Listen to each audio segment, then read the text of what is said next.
Welcome to African Stories by UC. Today's story is about Nnenna, a young woman everyone in the village refused to marry. Enjoy. In the heart of Umudike, a village nestled between rolling green hills and ancient palm groves, there lived a girl named Nnenna, whose beauty could quiet thunder and whose presence stirred the earth like early rain. Nnenna was not just beautiful, she was breathtaking. Skin smooth like river stones, eyes deep and piercing like the midnight sky, and a smile that made even the stubborn palm trees lean. But her beauty came with silence, with empty suitor benches, and with whispers behind closed doors. No man in Umudike would marry her. It wasn't for lack of trying in the beginning. When she turned 18, suitors came in droves. Men with yam buns, others with motorcycle engines on their shoulders, and even a few from far-off towns. But after sitting with her, speaking with her, something changed. Each one left with shaking heads and excuses that never made sense. Some said she was too educated, she had finished secondary school in the city and spoke English like she had grown up in Lagos. Others said she was too proud, that her chin was always high and her eyes too sharp. But most whispered of darker things, of curses, of spirits, of an ancient wrong done by her ancestors. By 27, Nnenna's name had become a riddle. Mothers warned their sons, if you value peace, avoid that girl. Yet, those same mothers stole glances at her and sighed with envy. Her father, Papa Okeke, a respected palm wine tapper, had grown weary. He no longer spoke at meetings, no longer walked with the pride of a man with a daughter of marriageable age. Even her younger cousins had married and given birth to children already learning to chase chickens.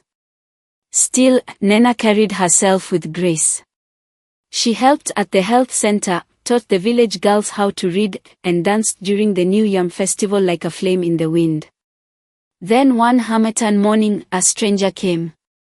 He was tall, dark-skinned, and carried himself like a man who had fought both lions and heartbreak. His name was Ifani, and he came to Umudike to oversee a water project funded by the state. No one knew his people, but he spoke softly and greeted the elders with two hands. He wore boots instead of sandals and drank water straight from a bottle. The village watched him. And he watched Nnenna. They met on the second week, by the old mango tree near the health center. She was giving deworming tablets to children when he greeted her. "Good morning," he said, with a smile that carried more stories than words. She looked up. "Good morning." That was all. But something shifted. A wind that had long slept rose and carried their names across the village. Within days, Ifani found reasons to pass by the health center. He brought books for the girls, donated chalk and pencils, and helped repair the broken window. Nnenna remained cordial, graceful, but distant. "Why don't you talk to him?" her cousin Uju asked one evening as they shelled beans. "Because he's not here for me," Nnenna said. "He's here for water."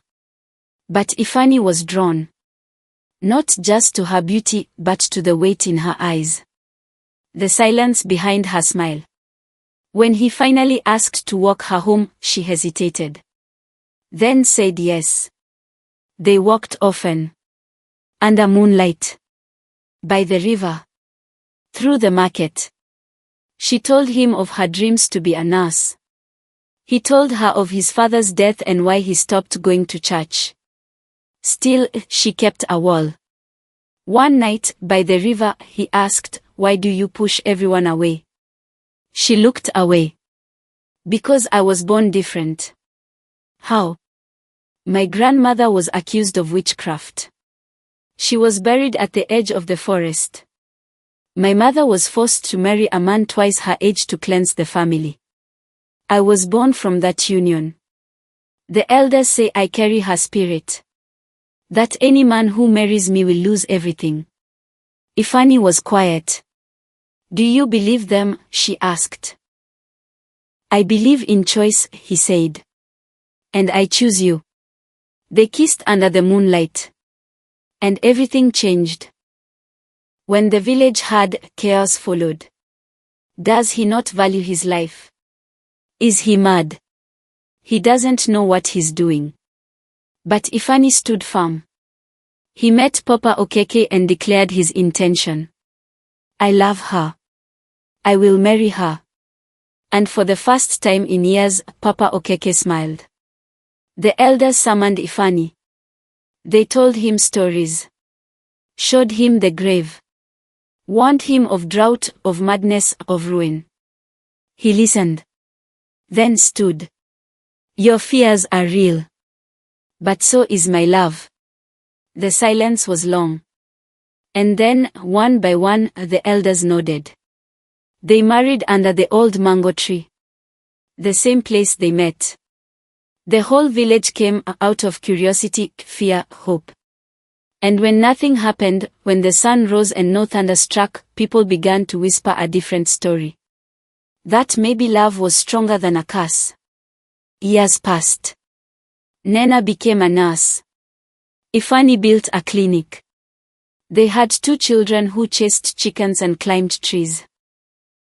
And in the evenings, when the sky turned orange, Nnenna would sit outside and smile, because finally, the silence around her had become peace.